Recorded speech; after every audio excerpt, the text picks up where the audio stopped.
99.9% of women are not drawn solely to a man's appearance.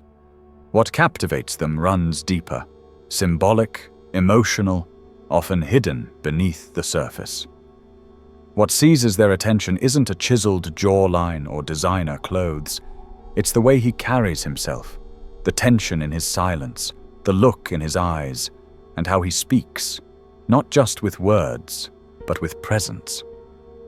Female attraction is not fueled by the loud and obvious. It responds to the subtle, the implied, and the emotionally magnetic. What you're about to discover isn't just advice. It's an art form, an ancient psychological blueprint of seduction understood centuries ago by minds like Machiavelli. This isn't a shallow game. These are psychological tools, almost like weapons, designed not to manipulate, but to provoke raw, unforgettable emotion. To ignite something that lingers in her thoughts long after you're gone. But you must tread carefully. The same language that arouses can also destroy, because words, when used with intent, carry fire. This is not about cheap tricks or vulgar manipulation. It's about provoking curiosity, stirring intrigue, and planting a quiet question in her mind. Who is he, really? Picture a dimly lit bar. There's music, the low murmur of conversation, glasses clinking softly.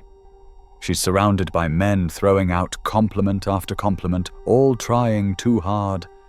But you remain still, silent, observant. And when the moment arrives, you say just enough. You don't need volume. You need precision. Because female desire isn't sparked by loudness. It burns hottest in suggestion. In the space between what's said and what's left hanging in the air. That's what makes the difference between being instantly forgotten and eternally remembered. Machiavelli understood this truth. The most powerful message isn't one you scream, it's the one you let her discover on her own. You see, the feminine mind is a stage, and every word you choose can become a scene, every pause, a touch, every breath, a gesture. You don't need to touch her skin. You don't even need to speak directly. You need only to find the door to her inner world, to walk into her imagination and leave a mark there, softly, without force.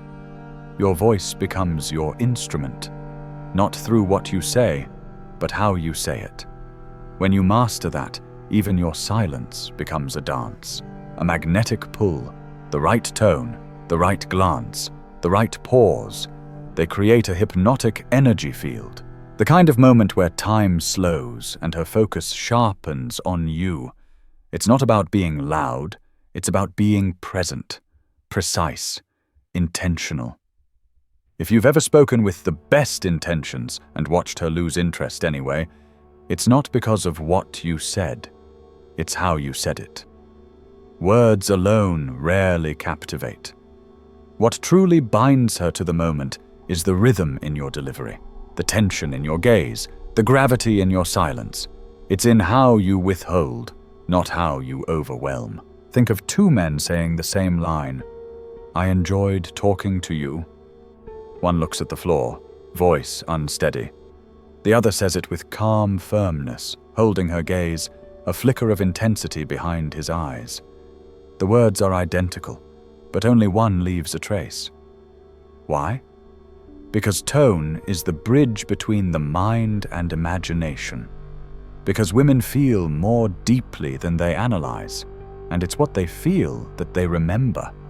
Well-timed pauses are not empty spaces, they're invisible hands, a long breath, a half smile, a word dragged slowly across a sentence like a finger tracing skin. That's what creates connection. That's what makes her think about you when you're no longer in the room. Not because of what you said, but because of how you made her feel while saying it. You've seen the man who's not especially good-looking, not particularly charming, but women gravitate to him. They laugh, they lean in, they touch his arm, and you wonder, what does he have that I don't? It's not what he says, it's what he emits. a quiet self-assurance, a tension in his voice, a stillness in his presence. These men speak in feeling, not in content. They don't seek approval. They don't compete. They simply exist, secure, calm, magnetic. Because a woman can admire a handsome face, but if that man reeks of insecurity, the spark dies. On the other hand, if he speaks softly but confidently, with a tone that makes her skin tingle, then something far deeper stirs within her. Her body responds without understanding why. Her mind fills in the gaps. Machiavelli understood that power never needs to announce itself. Real seduction is never shouted. It's whispered. It's felt, not stated. Men who master this art don't clamor for attention. They become the center of gravity, pulling others in with the sheer strength of presence. Even in silence, they dominate the room. These men don't rush. They don't explain themselves. They understand that whoever controls the rhythm controls the moment. If you want to become one of them, you must stop chasing the perfect line. You must begin to speak from a deeper place. Not from anxiety, not from need, but from emotional command, from intention.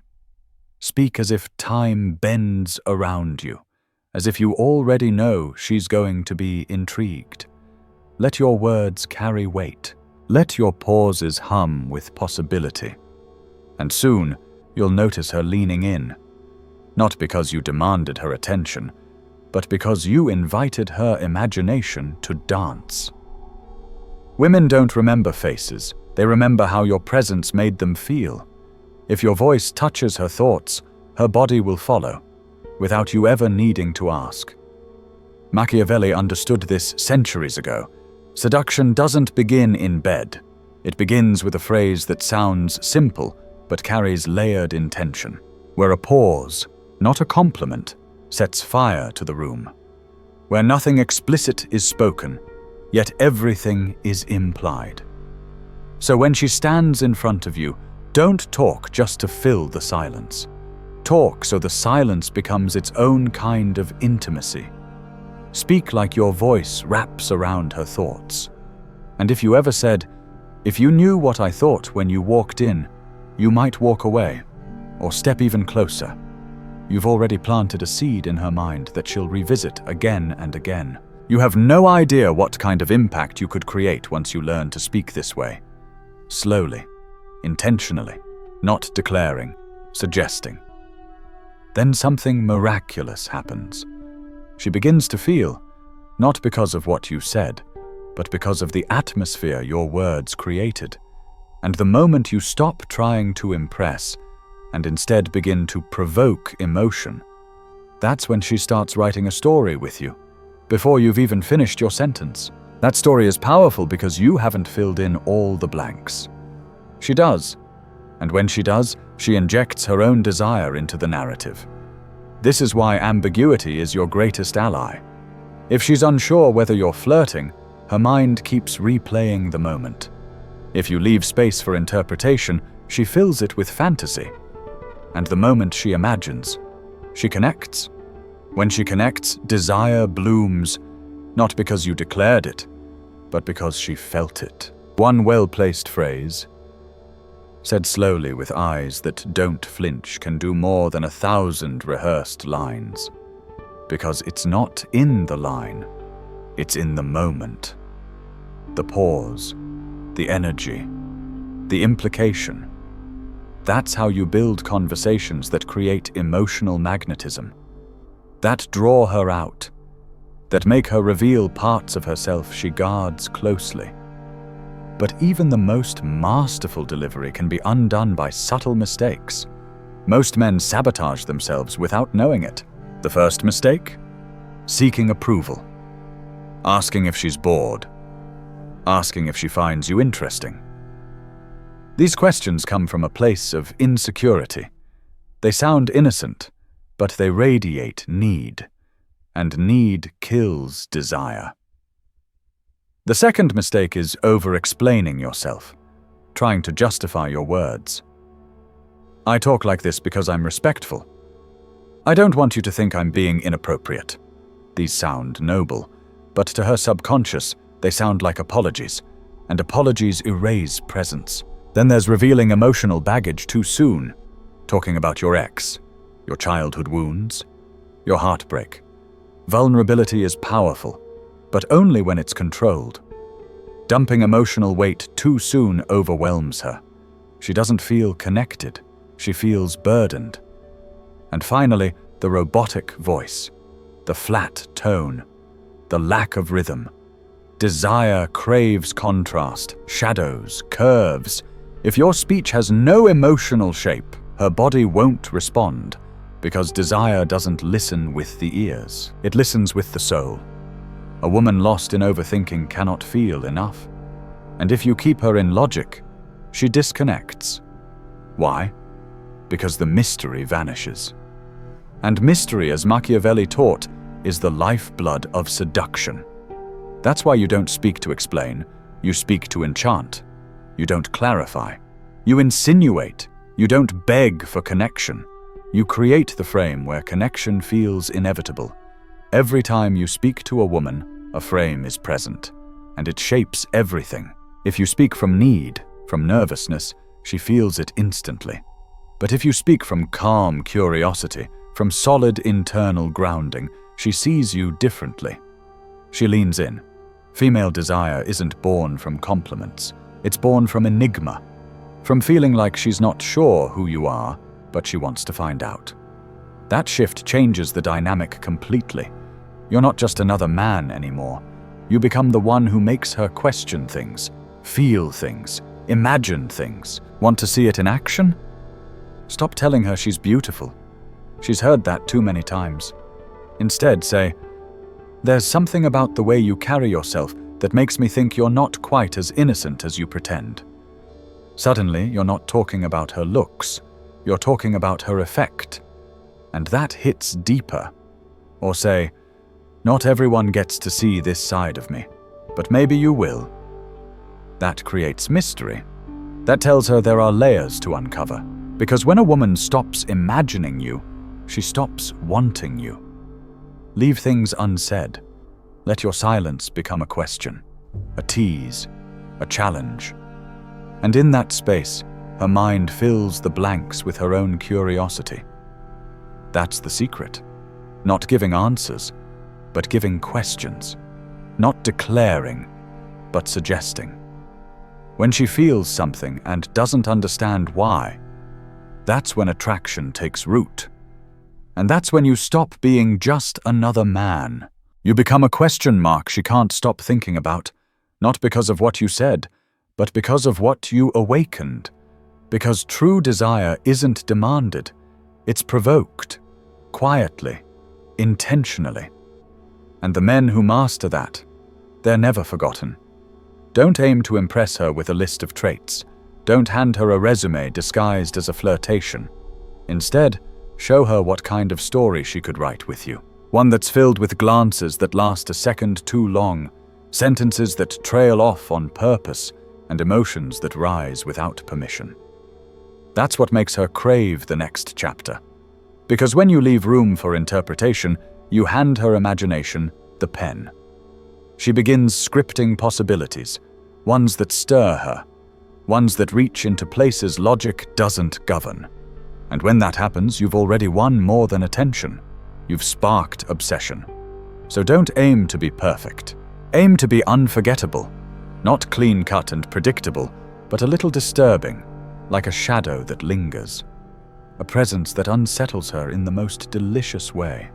Something in your voice, your stillness, your restraint that keeps echoing in her chest when she lies awake at night. In this psychological laboratory of seduction, we don't teach you to memorize lines.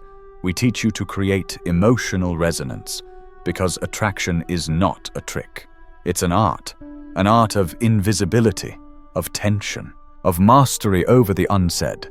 It requires intention, control, and presence so powerful that even silence becomes seductive.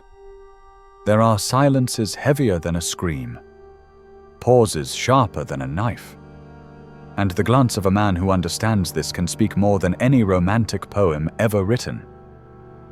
Want her to remember you? Don't give her closure. Give her questions. Plant doubt. Whisper a suggestion. Then simply smile.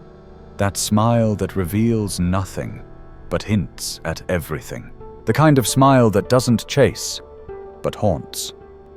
And when it's done right, something in her stops thinking.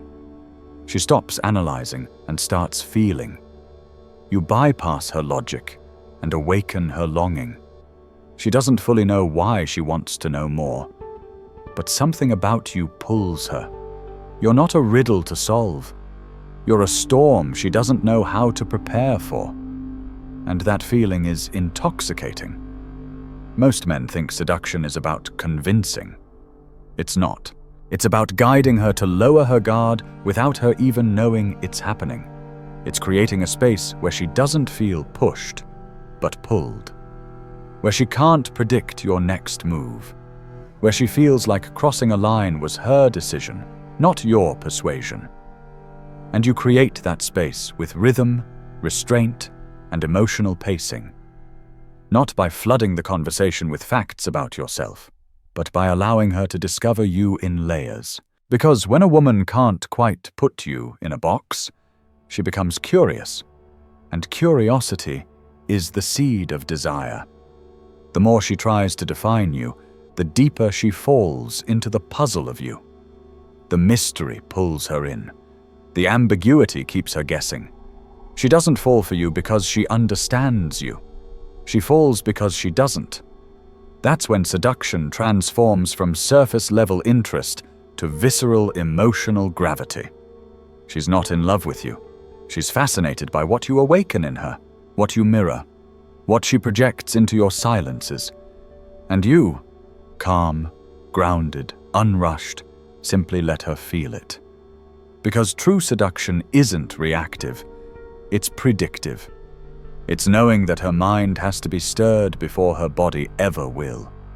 It's understanding that real power doesn't demand. It magnetizes. It invites her into a space where she begins to create the tension for you. The moment you try to explain too much, you break the spell. The minute you try to push the conversation in a direction that serves your ego, the air shifts. The energy changes. The tension collapses. That's why you must resist the urge to overperform, to secure what's already happening naturally. One misstep of neediness can unravel an entire atmosphere of desire. Don't chase validation. Don't search for confirmation, because what you're offering isn't a performance, it's a presence. If she feels that you're perfectly okay whether she approves or not, she'll begin to crave your approval. That reversal is everything. You stop being the one trying to win her. She starts trying to figure out if she can win you. Machiavelli understood this centuries before modern psychology gave it a name. That the source of power is not in control, but in perception. That people don't respond to who you are, but how they perceive you. That you must never let them define you easily. If she figures you out in 5 minutes, she will lose interest by the 6th. But if each moment with you reveals something new, she stays. Not because you chased her, but because you became a place her imagination wanted to return to. Never explain everything. Leave thoughts unfinished. Let her fill in the blanks with her own curiosity. And when she does, she fills those spaces with her fantasies, her longing, her story. Say something like, "I'm not going to tell you what I thought when you walked in, but it was hard to hide it." And stop. Let the silence stretch. Let her mind do the rest. That unfinished sentence will haunt her more than any declaration ever could. Because now, she's writing the rest of it in her mind. And when she does, she fills it with what she wants to hear. Not what you said, but what she needed to feel. That's the genius of this language. It never says too much, but it always says enough. It doesn't seduce by force, it seduces by implication. It doesn't explain, it enchants. It doesn't clarify, it makes her wonder. Because what matters isn't what you say. It's what you make her feel without saying it. That's what makes her replay your words in her head at night. That's what makes her check her phone for no reason. That's what makes her lean into the thought of you when she least expects it. Because when you speak like this, you don't just become a man she remembers. You become a sensation she relives, and she won't even know why. That's when desire becomes more than physical. It becomes psychological. And once it settles into her psyche, it stays. You're no longer just a moment. You're a mystery, a question with no answer. And that's the most powerful place you can live in her mind. Because even if she walks away, she doesn't forget you. You've become more than a person. You've become a presence. So the next time you speak, do it with weight, with shadows behind your words, with pauses that say more than entire conversations.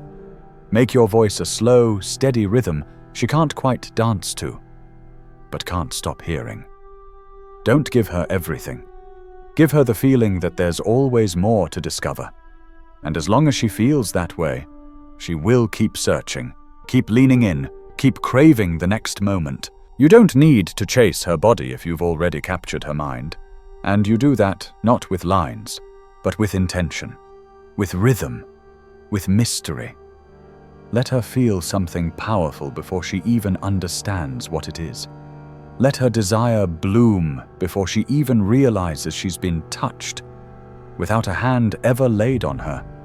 This is the art of verbal seduction, not rooted in tricks or gimmicks, but in ancient truths, now sharpened for modern minds.